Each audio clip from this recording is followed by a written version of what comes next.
Hey guys, Andrew here. Welcome back to another tutorial. In this video, I'm going to show you how to check your website storage on Wix. To do that, you want to go ahead and scroll down on the left hand side and click on settings.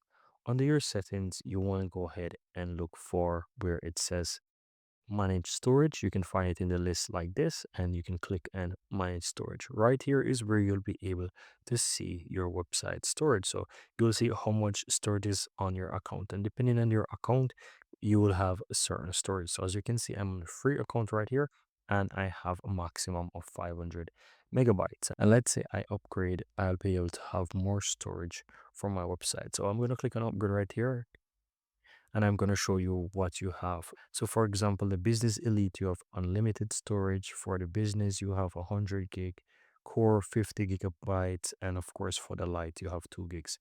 This is the one up from the free version, as you can see, and so you will get at least 5 times more this space if you even upgrade to the lowest plan. And so this is how you can quickly check your website storage on Wix.